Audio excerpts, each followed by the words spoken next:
दिल्लीतील मालवीय नगरमध्ये रेस्टॉरंटला भीषण आग लागली आहे। या आगीमध्ये होरपळून 21 जणांचा मृत्यू झाला आहे। या घटनेमध्ये एकूण 39 जण जखमी झाल्याची माहिती आहे।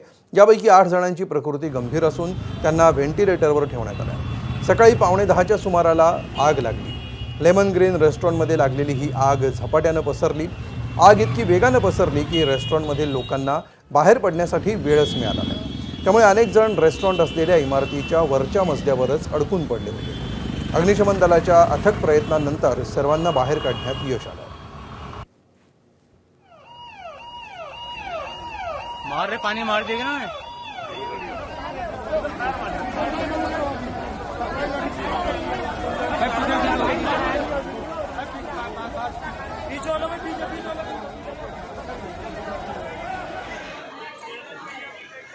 दरम्यान घटनास्थळी आमचे प्रतिनिधी सोमेश कोलगे सध्या उपस्थित आहेत। त्यांच्याकडून आपण अधिक माहिती जाणून घेऊया। सोमेश, या क्षणी नेमके कशा प्रकारे या सगळ्या आगीवर नियंत्रण मिळवलं जात आहे आणि काय नेमके अपडेट्स आहेत?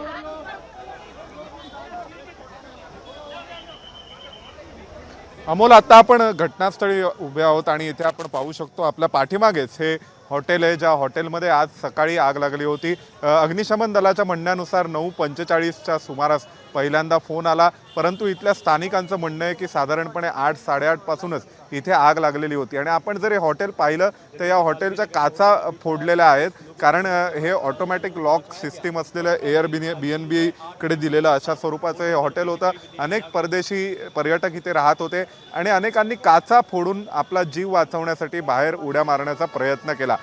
जे आता 39 रुग्ण सध्या इस्पितळामध्ये दाखल आहेत, त्याच्यापैकी साधारण 20 ते 21 जणांचा मृत्यू झाला असल्याची शक्यता व्यक्त केली जाते। आणि त्याशिवाय अनेक जण मोठ्या प्रमाणावर जखमी आहेत, कारण अनेकांनी स्वतःहून उड्या मारल्या होत्या या काचांमधून आणि या काचा फोडून उड्या मारून खाली बरेच जण पडले, ज्यामुळे अनेकांना मोठ्या प्रमाणावरती त्यांची फ्रॅक्चर्स झालेले आहेत। आणि आपण पाहतोय की इथे लोकांनी आजूबाजूच्या काही गाद्या आणून ठेवण्याचा प्रयत्न केला, कारण ही आग लागली होती प्रत्यक्ष जिन्याच्या ठिकाणी आग होती। जे हॉटेलचं एक्झिट आहे ते आपण पाहू शकतो। मी आपल्या कॅमेरा पर्सन वेद पांडे आपल्याला दाखवत आहेत की या हॉटेलचं एक्झिट आहे, ज्या हॉटेलच्या एक्झिटच्या इथे जर आपण पाहिलं तर तिथेही आग लागलेली होती आणि ऑटोमॅटिक क्लोजिंग गेट असल्यामुळे तो गेट उघडता येत नव्हता लोकांना मोठ्या प्रमाणावर। त्यामुळे लोकांनी बरेच प्रयत्न केले, पण तरीसुद्धा गेट उघडला गेला नाही। मग शेवटी जे वरच्या मजल्यांवर अडकले होते त्यांनी वरून उड्या मारण्याचा प्रयत्न केला। जे आजूबाजूला राहणारे लोक होते त्यांनी येऊन खाली गाद्या ठेवल्या, लोकांनी गाद्यांवर उड्या मारून आपला जीव वाचवण्याचा प्रयत्न केला। सध्या जे 15 जण इस्पितळात दाखल आहेत त्यापैकी सुद्धा जवळपास अनेकांची जी परिस्थिती आहे ती आता सध्या खूपच गंभीर आहे आणि अजूनही मृतांचा आकडा कदाचित वाढू शकतो अशी शक्यता वर्तवली जाते।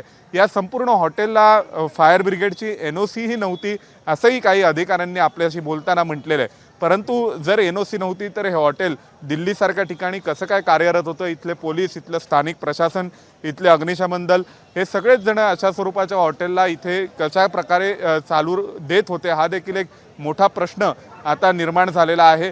त्याशिवाय अनेक विदेशी पर्यटक या हॉटेलमध्ये थांबलेले होते, त्यांचाही मृत्यू या सगळ्यामध्ये झालेला आहे। आता सध्या पंचनाम्याची प्रक्रिया सुरू आहे। हॉटेलला आग नेमकी कशामुळे लागली हे देखील शोधण्याचा प्रयत्न केला जातोय, कारण शॉर्ट सर्किटमुळे आग लागली असावी अशी एक शक्यता वर्तवली जाते। आता आपण पाहिलं तर CFSL म्हणजे सेंट्रल फॉरेन्सिक लॅबोरेटरीची जी टीम आहे ते देखील इथे आलेले आहेत आणि त्यांच्याकडून आता या पंचनाम्याला सुरुवात होते की ही आग कशामुळे लागली होती, त्याचं कारण शोधण्याचा प्रयत्न केला जातोय। सिलेंडरमुळे आग लागली असावी असंही म्हटलं जातंय, शॉर्ट सर्किटमुळे आग लागली असावी किंवा सिगरेटमुळे आग लागली असावी अशी शक्यता वर्तवली जाते। आपण पाहिलं तर आता निमलष्करी दलाचे जवानही इथे पोहोचलेले आहेत, NDRFचे जवान इथे पोहोचलेत, पोलीस पोहोचलेले आहेत आणि फॉरेन्सिक लॅबचे शास्त्रज्ञ देखील इथे प्रत्यक्ष तपास करतायत की ही आग कशामुळे लागली असावी, आगीमागचं कारण काय असावं आणि त्याशिवाय या सगळ्या तपासानंतर आगीचं नेमकं कारण काय समोर येतं हे बघणं महत्त्वाचं आहेच। आणि शिवाय या आगीमध्ये जखमी झालेल्यांचे देखील अपडेट्स वेळोवेळी घेत राहू। तूर्त धन्यवाद सोमेश या सविस्तर माहितीबद्दल। दरम्यान घटनास्थळी उपस्थित असणाऱ्या प्रत्यक्षदर्शींनी काय माहिती दिली आहे बघूया।